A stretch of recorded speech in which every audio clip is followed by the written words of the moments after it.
Welcome student, कैसे हैं आप सब? अच्छे होंगे। तो हमारा जो चैप्टर चल रही है वो चल रही है विद्युत के चुंबकीय प्रभाव, है ना।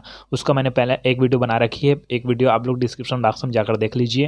ये पार्ट 2 है और इसमें मुख्य टॉपिक हम लोग क्या रहेगा, विद्युत जनित्र अर्थात डायनेमो रहेगा। ठीक है, तो इसके पहले एक और टॉपिक है, उस टॉपिक को मैं क्लियर कर देता हूँ, क्योंकि हम लोग पुस्तक बेस से चल रहे हैं। पुस्तक में जो जो टॉपिक दिया गया है उस टॉपिक के आधार पर मैं वीडियो बना रहा हूँ, है ना। चलिए, तो हमारे पुस्तक में हमारी वीडियो का लास्ट टॉपिक क्या था? हमारे वीडियो का लास्ट टॉपिक था विद्युत मोटर। तो विद्युत मोटर के जस्ट बाद आता है विद्युत चुंबकीय प्रेरण।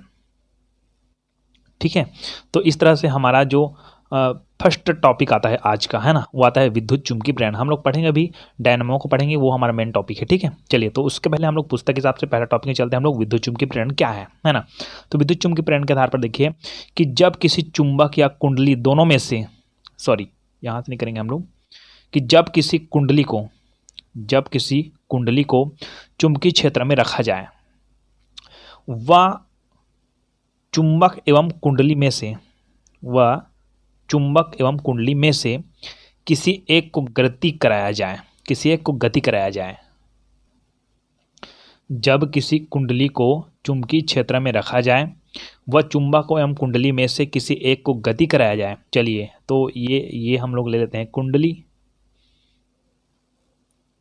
क्या ले लेते हैं, कुंडली। ठीक है, और ये ले लेते हैं हम लोग चुंबकीय क्षेत्र। यहाँ पर चुंबक लगा हुआ है। ठीक है, ये दोनों क्या है, चुंबक है ना, ये चुंबकीय क्षेत्र है। ठीक है, ये जब इस कुंडली है, उस कुंडली को किसी चुंबकीय क्षेत्र में रखते हैं, तो ये मैंने रख दी चुंबकीय क्षेत्र में।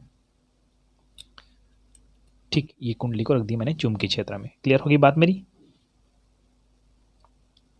अब देखिए कि जब किसी कुंडली को चुंबकीय क्षेत्र में रखा जाए, वह चुंबक एवं कुंडली में से किसी एक को गति कराया जाए। अब देखिए, या तो हम इस चुंबक को इसको पकड़ रहेंगे और इस चुंबक को इसे घुमा सकते हैं ऐसे। ठीक है, इस चुंबक घूम रहा है ना, अंदर में चुंबक है, तो ठीक, चुंबक घूम रहा है, कुंडली नहीं घूम रहा है। ठीक है, या तो चुंबक को घुमा सकते हैं, या तो चुंबक को पकड़ रहो, इस कुंडली को घुमाओ ऐसे। देखिए, यहाँ पर कुंडली को मैं घुमा रहा हूँ। ठीक है ना, इधर से घुमा सकते हैं ऐसे पकड़ के। ठीक है, कुंडली घूम रहा है और कुंडली को पकड़ते हैं तो चुंबक को घुमा सकते हैं ऐसे। ठीक है, मतलब दोनों में से किसी एक को घुमाना है। ठीक है, ओके। तो जब किसी कुंडली को चुंबकीय क्षेत्र में रखा जाए, वह चुंबक एवं कुंडली में से किसी एक को गति कराया जाए, तो परिपथ में धारा प्रवाहित होती है। तो बता रहा हूँ, यहाँ पर एक धारा, यहाँ पर धारा जोड़ेंगे हम लोग, दो धारा जोड़ेंगे, सॉरी, दो वार जोड़ेंगे, तो इसमें उस वार में ना करंट आ जाएगा। करंट मतलब कहा जाए डीसी करंट आएगा ना, चटकने वाला करंट नहीं। ठीक है, नॉर्मल करंट है ना, तो डीसी करंट आएगा, मतलब जो लाइट वगैरह जलती है वो जलने लग जाएगी। अगर इसमें हम लोग लाइट को लगा देते हैं और इसको हम लोग ऐसे घुमाते हैं इधर से, है ना, तो लाइट क्या होने लगेगी, जलने लगेगी। ठीक है, ठीक है, बात क्लियर होगी मेरी। और प्रवाहित होगी, परिपथ में धारा प्रवाहित होगी, तथा इस संपूर्ण घटना को विद्युत चुम्बकीय प्रेरण कहते हैं। विद्युत चुम्बकीय प्रेरण मतलब आपको मैं बताता हूँ। चलिए, हम लोग अब धारा कैसे प्रवाहित होगी इसको देखिए। ये दूसरा डीसी मोटर है मेरे पास, है ना, ये दूसरा डीसी मोटर में है। ठीक है, यहाँ पर देख लीजिए, ये इसको मैं खोल के नहीं दिखा सकता, क्योंकि देखिए इसमें से मैं जो दिखा रहा हूँ वही है ना, सेम ऐसे अंदर में है इसका भी। ये यहाँ पर ये जो चुंबकीय क्षेत्र है, इसमें भी ऐसे चुंबकीय क्षेत्र है। ठीक है, और बीच में एक कुंडली है। ठीक है, तो इसमें से कुंडली को घुमा सकते हैं ऐसे, या तो इस चुंबक को घुमा सकते हैं। ठीक है, लेकिन ज़्यादा बेटर रहेगा कुंडली को घुमाएं। ये कुंडली अंदर में है, ठीक, इसको ऐसे घुमाएंगे हम लोग। ठीक है, चलिए, तो ये कुंडली है और यहाँ पर दो वायर आए ही ना। ठीक है, ये उसका एक चालक है। ठीक है, और यदि हम लोग कुंडली को घुमाते हैं तो इस चालक में से धारा प्रवाहित होने लगे। देखिए, मेरे पास कोई अलग से हमारे पास कोई बैटरी नहीं है हमारे पास। ठीक है, कि ये लाइट को जला सकें। ठीक है, हमको क्या करना है, इसको घुमाना है, और घुमाने के फलस्वरूप ये लाइट क्या होना चाहिए, जलना चाहिए। ठीक है, बात क्लियर हो रही है मेरी आपको? चलिए, तो इस घटना को हम लोग बोलते हैं विद्युत चुम्बकीय प्रेरण। चलिए, चलाकर देखते हैं जलता है कि नहीं, देखते हैं, है ना। इसको मैं ऐसे घुमा कर दिखाता हूँ आप लोगों को।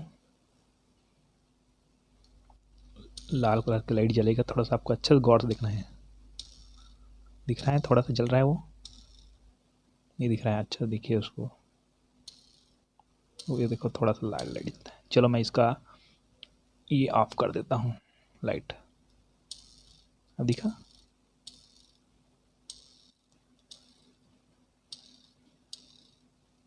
देखो, मैं कुंडली को घुमा रहा हूँ, है ना। देखो, ये कुंडली को घुमाने के फलस्वरूप इस हाथ से ये वाला उंगली नहीं बढ़ रहा है, इससे देखिए, ठीक है। मतलब अब कुंडली को मैं घुमाता हूँ तब यहाँ से धारा प्रवाहित होने लग जाती है और इसके फंसी हुई लाइट है वो जलने लगती है, ठीक है। ये देखिए क्लियर हो गया पूरा बात। चलिए, तो विद्युत चुंबकीय प्रेरण क्लियर हो गया कि जब किसी कुंडली को चुंबकीय क्षेत्र में रखा जाए, वह चुंबक एवं कुंडली में से किसी एक को गति कराया जाए तो परिपथ में धारा प्रवाहित होने लगती है तथा इस संपूर्ण घटना को विद्युत चुंबकीय प्रेरण कहते हैं। ये हम लोग एसी करंट, सॉरी, हम लोग क्या कर सकते हैं, ये डीसी मोटर में मैं दिखा रहा हूँ ना, ठीक है, ओके। चलिए, तो हम लोग आ जाते हैं अपने मेन टॉपिक में जिसका नाम है डायनेमो, ठीक है, या इसको हम लोग बोल सकते हैं आपका विद्युत जनित्र। विद्युत जनित्र और विद्युत मोटर, ठीक है, इन दोनों में बहुत ही ज़्यादा फर्क है, ठीक है, ठीक है। तो इस तरह से हम लोग चलेंगे विद्युत जनित्र डायनेमो, ठीक है। अब आपको फिर एक चीज़ के लिए मैं रोक रहा हूँ क्योंकि आप लोग, मैं बताता हूँ कि पुस्तक के हिसाब से चलता हूँ। तो विद्युत चुंबकीय प्रेरण के जस्ट बाद पुस्तक में दिया गया फ्लेमिंग के दाहिने हाथ का नियम, और जब तक फ्लेमिंग के दाहिने हाथ का नियम नहीं पढ़ेंगे तब तक आपको विद्युत जनित्र या डायनेमो समझ नहीं आएगा। तो धैर्य रखें, मैं विद्युत जनित्र डायनेमो में आऊँगा जरूर, ठीक है। तो इसके पहले चलते हैं हम लोग फ्लेमिंग के दाहिने हाथ का नियम। चलिए, तो हम लोग चलते हैं सीधा फ्लेमिंग के दाएं हाथ का नियम या दाहिने हाथ का नियम। तो ये मेरा दाहिना हाथ है, ठीक है। इसी के आधार पर आपको मैं समझाऊंगा पूरा, है ना।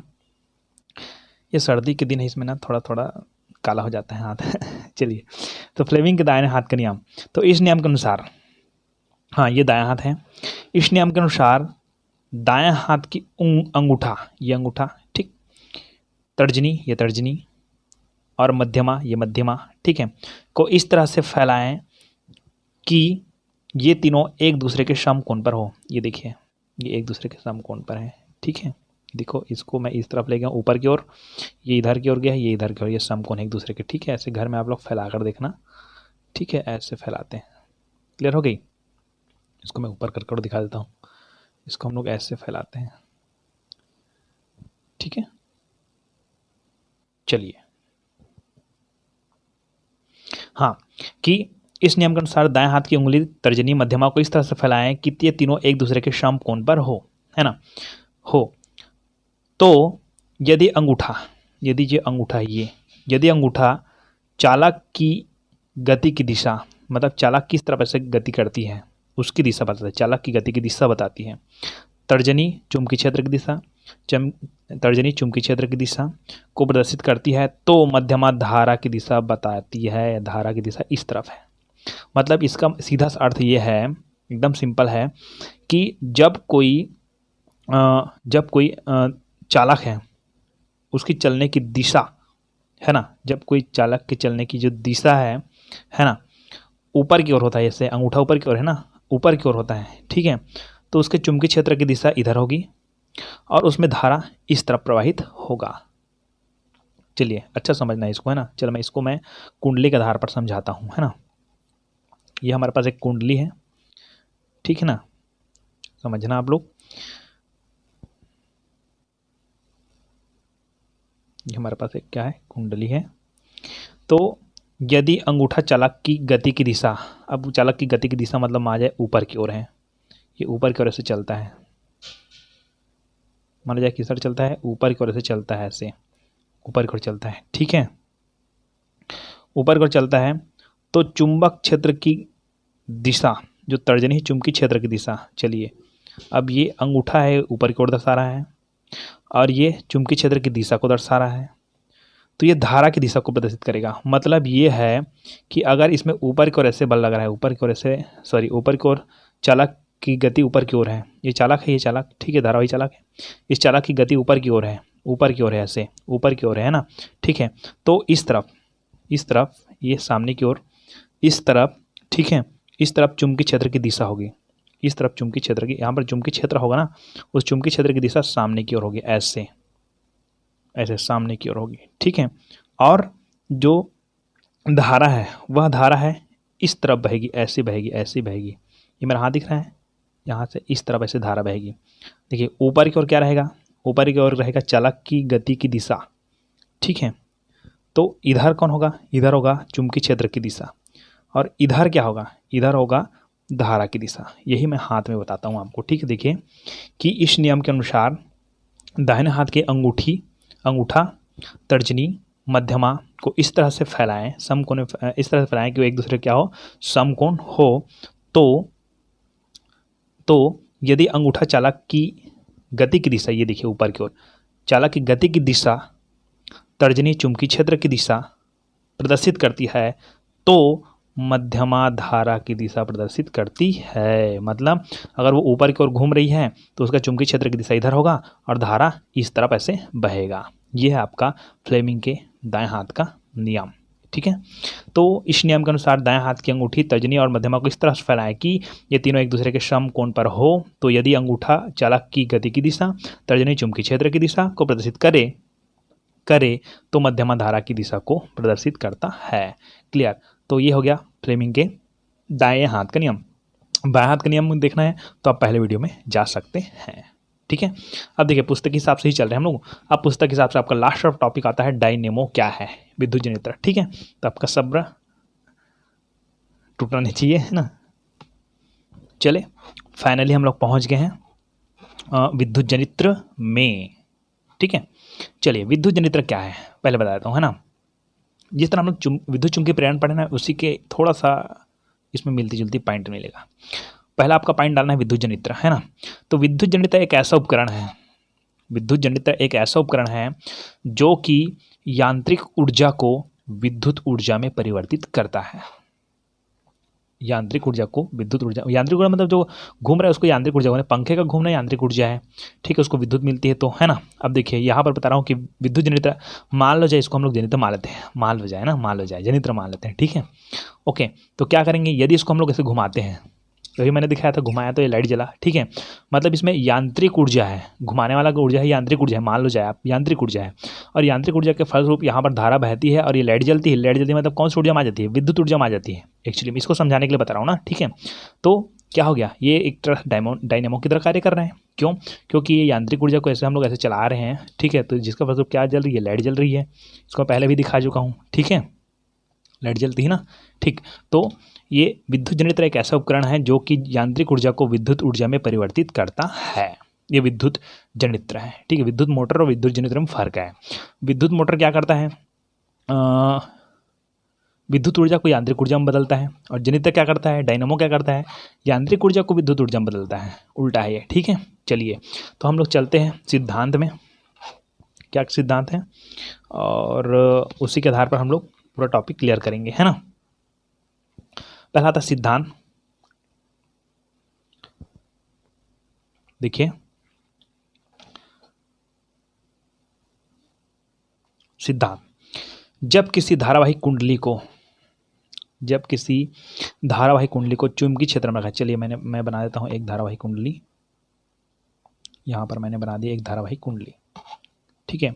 जब एक धारावाही कुंडली, जिसको भी हम लोग ABCD मान लेते हैं, ABCD, जब धारावाही कुंडली को चुंबकीय क्षेत्र में रखा जाता है, अच्छा मैं इसको चुंबकीय क्षेत्र बना देता हूँ यहाँ पर ऐसे, ये चुंबक है, ठीक है, इसको NS मान लेते हैं। हाँ, जब किसी धारावाही कुंडली को चुंबकीय क्षेत्र में रखा जाता है, धारावाही कुंडली को चुंबकीय क्षेत्र में रखा जाता है, तो चुंबक एवं कुंडली, चुंबक या तो कुंडली, दोनों में से किसी एक को गति कराया जाए तो परिपथ में धारा बहती है, परिपथ में धारा बहती है। या तो अभी मैंने बताया ये हो गया आपका चुंबकीय क्षेत्र, और ये हो गया धारावाही कुंडली। इसको हम दोनों को एक जगह रख देते हैं, तो या तो हम लोग धारावाही कुंडली को घुमाएं या तो चुंबक को घुमाएं, दोनों में से एक को घुमाते हैं तो परिपथ में क्या होती है, धारा प्रवाहित होती है। कि क्लियर कर लेते हैं बात हमारी, कि जब किसी धारावाही कुंडली को चुंबकीय क्षेत्र में रखा जाता है तो चुंबक एवं कुंडली दोनों में से किसी एक को गति कराया जाए तो परिपथ में क्या बहती है, धारा बहती है, ठीक है। ये हो गया उसका सिद्धांत एकदम जरूरी है। अब इसकी रचना देखते हैं, किसकी रचना, विद्युत जनित्र की रचना। क्या क्या पाया था उसमें, तो पहला पॉइंट आता है आर्मेचर। क्या आता है, आर्मेचर, है ना। ये आर्मेचर क्या है ना, आर्मेचर काइल यहाँ पर उसके भाग बोलते हैं। चलिए आर्मेचर पहला पॉइंट डालिएगा। इसके लिए नर्म लोहे के टुकड़े पर तांबे के विद्युत रोधी तार के अनेक फेरे आयताकार कुंडली के रूप में लपटे रहते हैं। चलिए इसको बताता हूँ, है ना। इसके यहाँ पर देखिए ये, हाँ, इसके लिए नर्म लोहे के टुकड़े, ये नर्म लोहे के जो टुकड़े होते हैं, ठीक है, इस नर्म लोहे के टुकड़े पर तांबे के विद्युत रोधी तार के, ये देखिए तांबे के विद्युत रोधी तार, ठीक है। हमारे पास अब डायनामो तो नहीं मिलेगा, लेकिन इसके उदाहरण के आधार पर आप समझ सकते हैं इस चीज को, ठीक है। ये दिख रहा है आपको तांबे का आंतरिक भाग, देखिए चमक रहा है वो भाग, ठीक है, ये है ना।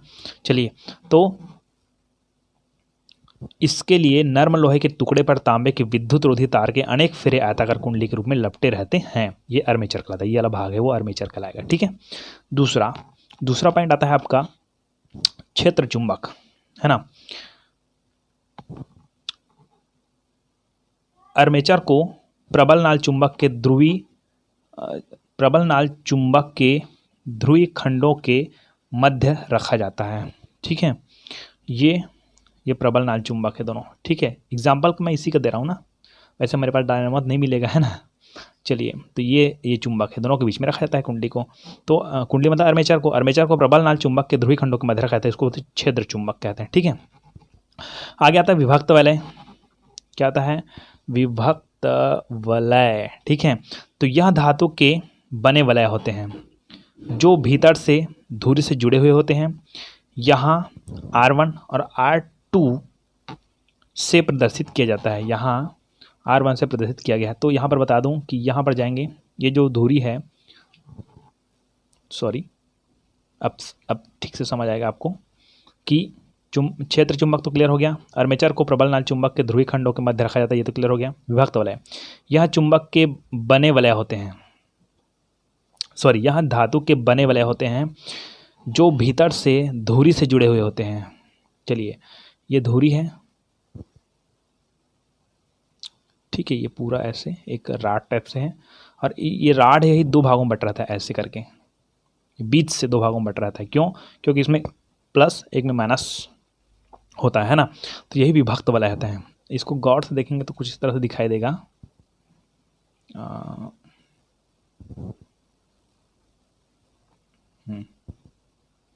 ये विभक्त वलय है, ये दो भागों में बट रहा था ऐसे, बीच में से दरार टाइप से दिख रहा होगा आपको, है ना। इसको अच्छे से देख सकते हैं आप, ये दो भागों में बटा हुआ है दरार टाइप से, ये विभक्त वलय है, ठीक है, ओके। हाँ, तो विभक्त वलय क्या हो गया कि यह धातु के बने वलय होते हैं जो भीतर से धुरी से जुड़े हुए होते हैं। इसे यहाँ R1 R2, तो मैं इसको R1 और R2 से प्रदर्शित कर रहा हूँ, R1 और R2 से प्रदर्शित कर रहा हूँ, ठीक है। कार्बन ब्रश, अब देखिए यहाँ कर अंदर भाग को दिखा देता हूँ मैं,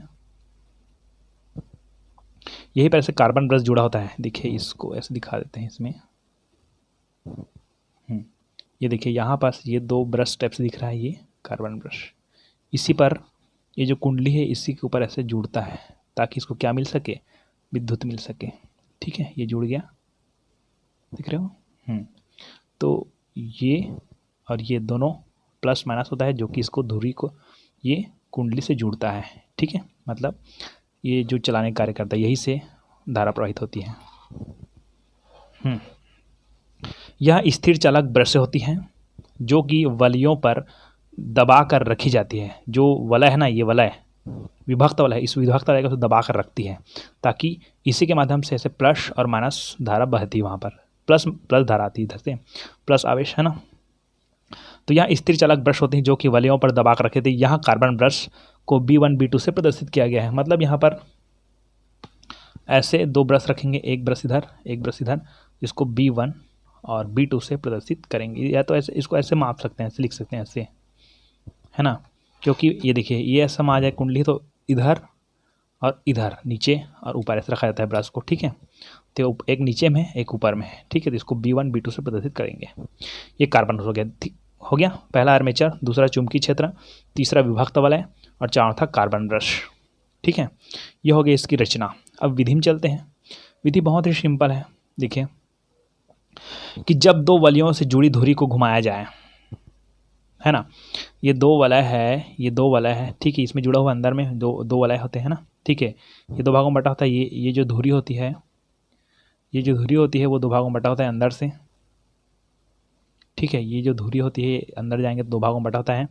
तो यही बोला जा रहा है कि जब दो वलय से जुड़ी धुरी को घुमाया जाए तो कुंडली का भुजा ए बी ऊपर तथा सी डी नीचे की ओर हो तथा इस तरह से कुंडली चुंबकीय क्षेत्र में गति करती है।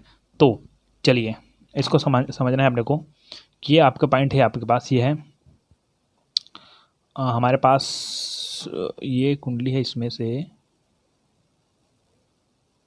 हाँ, इसको हम लोग मान लेते हैं ए और बी, इधर को मान लेते हैं सी और डी, ठीक है।